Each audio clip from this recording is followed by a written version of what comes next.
Olá, me chamo Alcileia, sou da turma 7 do PROEF de 2026 e vou apresentar para vocês o meu mapa conceitual, que é o trabalho final da disciplina de problemáticas da educação física. Para entender as problemáticas da educação física, primeiro é importante entender como a educação física se tornou componente curricular obrigatória da educação básica. É importante entender que nem sempre a disciplina teve essa condição. É preciso compreender que ela foi concebida ao longo do tempo pelas leis nacionais. A LDB de número 4024 de 1961 tornava obrigatória a educação física nos cursos primário e médio aos alunos com idade até 18 anos. Só depois de 10 anos, com a LDB número 5692, é que ela deixou de fazer referência de obrigatoriedade de idade e tornava obrigatório em todos os níveis de ensino, só que ela colocava algumas exceções para os trabalhadores que trabalhassem mais de 6 horas, para quem tivesse mais de 30 anos de idade, para quem prestasse serviço militar e para aqueles que fossem fisicamente incapacitados. No ensino superior, a educação física foi introduzida para desmobilizar os estudantes, distraindo com a prática esportiva. Torná-la optativa para os alunos com mais de 30 anos expressa a compreensão de que com esta idade estaria vinculada ao trabalho, ou seja, facultá-la reforça a ideia de que a responsabilidade pela capacitação física e a sua manutenção estava relegada ao trabalho e não mais à escola. E facultá-la ao aluno incapacitado fisicamente aponta a concepção de atividades que não precisam ser pensadas, que não precisam ser refletidas, conceituadas, não precisam ser inclusas, pois não transmitiam conhecimento e muito menos inclusão. A LDB número 9394 de 1996, ela torna obrigatória, a educação física é obrigatória no ensino básico e no ensino fundamental e também no ensino médio, ficando facultativa nos cursos noturnos. Deixa de ser obrigatório no ensino superior. A LDB 93, número 9394 de 1996, torna a educação física obrigatória no ensino básico, tanto no ensino fundamental e médio, ficando facultativa nos cursos noturnos, deixando de ser obrigatório nos cursos de ensino superior. Deste modo, a lei não explica conceitos, objetivos e nem conteúdos para a disciplina. Aspectos como carga horária anual, número de aulas, composição de turmas, duração de aulas e espaços do ensino fica sobre a responsabilidade de cada unidade escolar. A partir dessas 3 leis, que nos dão uma ideia do conjunto de situações problemáticas nas quais os docentes vêm enfrentando ao longo dos anos. Por isso é importante e também faz parte das problemáticas da educação física, que são as atuações docentes.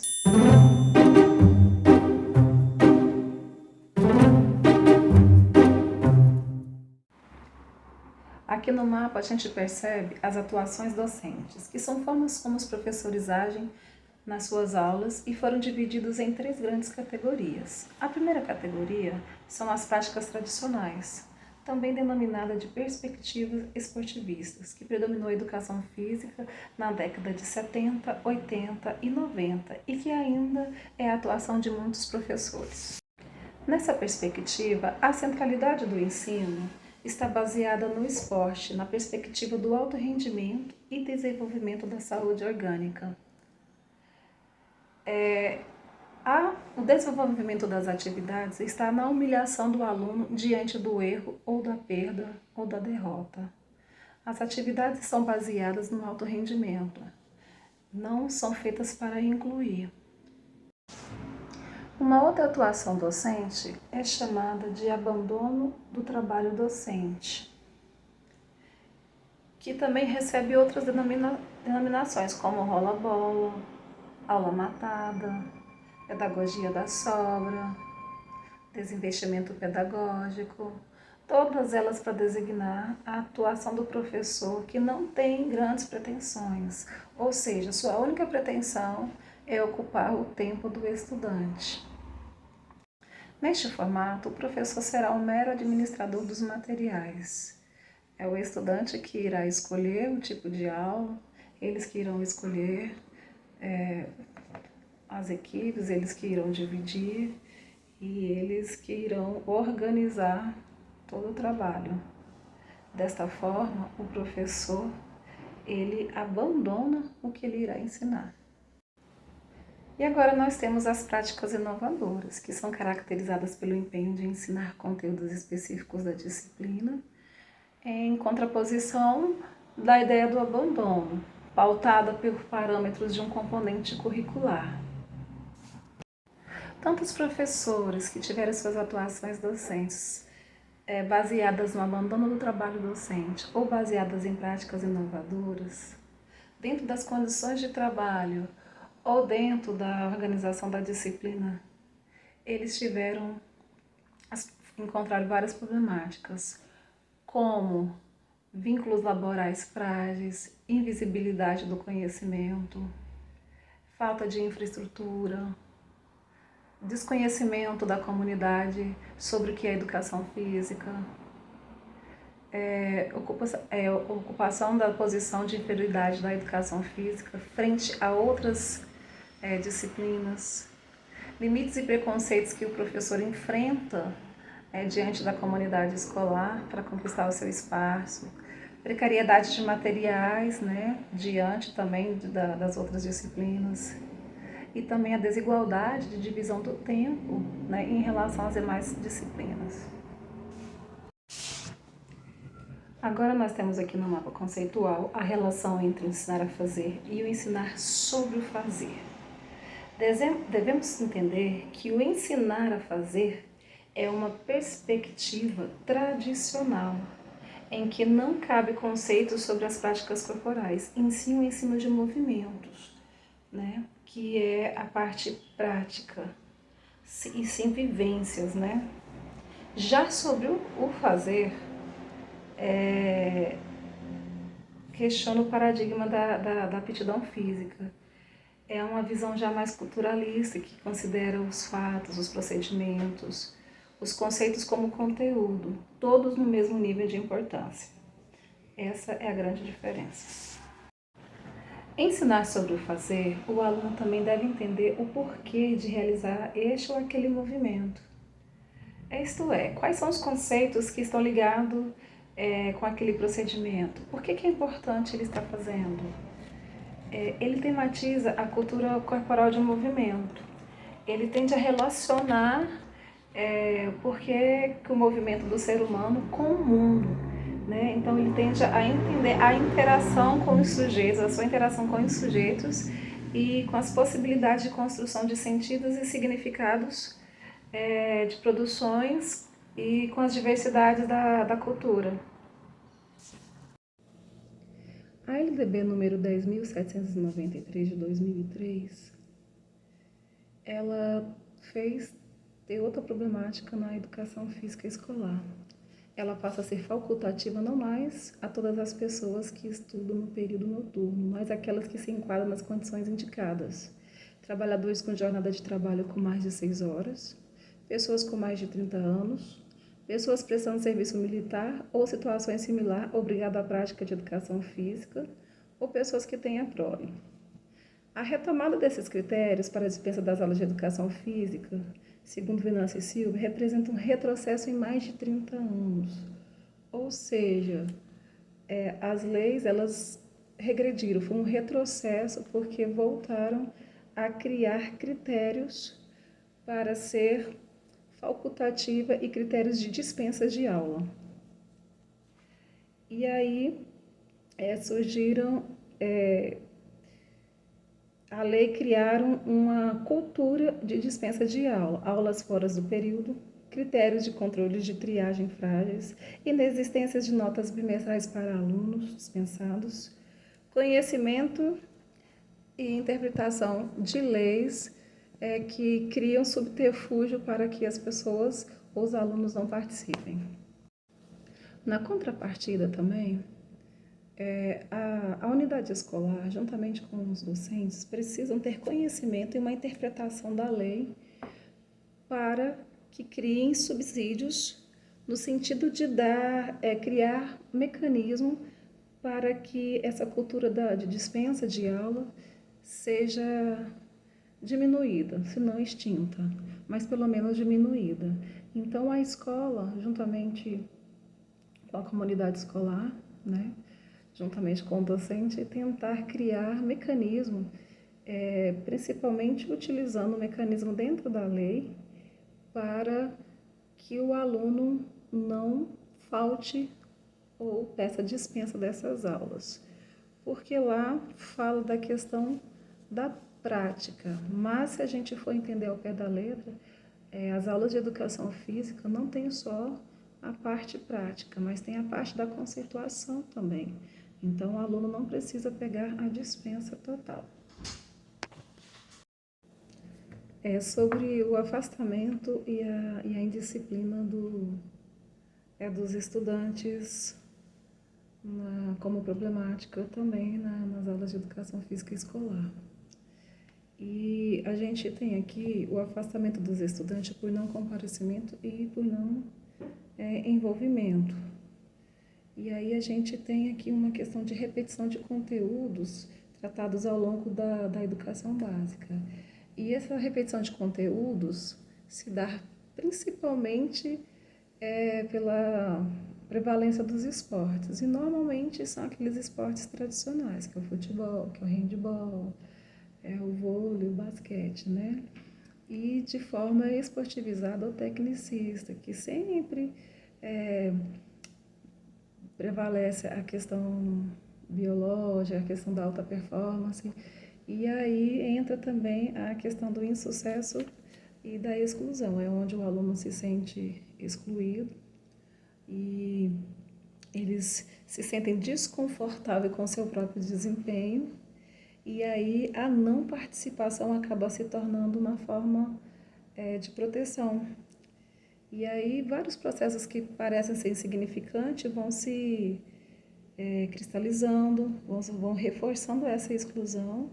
E, por exemplo, uma simples escolha de equipe feita pelos próprios alunos, né, que aparece lá no abandono do trabalho docente, vai reforçando essas exclusões e reforçando aí esse insucesso e exclusão dos alunos. Sobre a indisciplina, não é uma problemática somente da educação física. É uma problemática que atinge todas as áreas da educação básica. O aluno que fica de pé quando é necessário sentar, que não cuida do material, que interrompe a fala do professor. É uma crise de valores, é uma falta de referência. Então, assim, nós temos um diagnóstico que é necessário enfrentar, porém não comporta soluções simples. Essa crise da indisciplina é algo complexo, no qual há muitas pesquisas e que as soluções têm que ser feitas passo a passo, e o docente precisa entender que não se resolve de imediato. São ações que precisam de soluções baseadas em tempo. Outra problemática da educação física diz respeito aos equívocos e questionamentos sobre os esportes. Houve a propagação de uma crença de que os críticos seriam contrários à implementação do esporte enquanto conteúdo nas aulas de educação física. Na verdade, o que se defende é a substituição de aspectos referentes como detecção de talentos, treinamentos esportivos, aulas excludentes. Na verdade, o que se espera é aproximar o esporte com as questões sociais, respeito às possibilidades individuais, dentre outras questões. Outro equívoco diz respeito ao ensino da técnica, também fazendo-se acreditar que os críticos do esporte são contra o ensino da técnica na educação física escolar. Na verdade, os autores da pedagogia crítica defendem um novo sentido com objetivos traçados para essa abordagem. Um outro equívoco foi colocar em oposição rendimento e ludicidade. Há uma má interpretação do termo rendimento no tratamento do esporte. Há o rendimento máximo, estabelece índices, resultado e rendimento ótimo, possibilidade de ser alcançado de forma individualizada. Podemos entender, então, que o ensino do esporte ultrapassa o ensino do ensinar a fazer e predomina o ensino sobre o fazer. O último equívoco diz respeito de achar que o ensino do esporte se dá só por momentos reflexivos sobre o fenômeno esportivo. Entendemos que o ensino do esporte deve se dar como um todo, né? Desde a sua origem, suas modificações, suas transformações. Então, devemos entender o ensino do esporte da escola e não o ensino do esporte na escola. Só que, infelizmente, o esporte ainda se resume à preparação de equipes para competições escolares e também à preparação dos esportes tradicionais. E principalmente porque ainda a vivência dos profissionais, dos professores, ainda é muito pautada nessas práticas esportivas. Sobre as questões de gênero. Mesmo hoje em dia, mesmo que as aulas sejam mistas, o docente pode reforçar atitudes de inclusão e exclusão no contexto escolar. E a complexidade das relações de gênero, principalmente nas aulas de educação física, né, elas são construções culturais e sociais. E podemos perceber isso, né, na nossa prática docente. Quando os meninos se negam a fazer aulas de dança, ou quando as meninas se negam a fazer uma prática esportiva como o futebol. Infelizmente, o desempenho físico acaba se tornando um fator de exclusão. As meninas são ensinadas a não serem tão enérgicas, a serem mais recatadas. Elas têm vergonha ou medo de errar em determinadas práticas corporais. E alguns meninos, quando erram, também são excluídos pelos próprios colegas naquilo que chamamos de masculinidades hegemônicas. Apesar de todas as problemáticas da educação física, muitos autores fizeram apontamentos de práticas renovadoras dentro de uma proposta crítica e reflexiva voltada para impacto social, como o modelo Sport Education, como o modelo Futebol Calerreiro, como o modelo de responsabilidade pessoal e social, e outras formas também de práticas renovadoras que foram citadas dentro dos textos que foram estudados. Essa foi a apresentação do meu mapa conceitual. Espero que vocês tenham gostado. E é isso. Muito obrigada.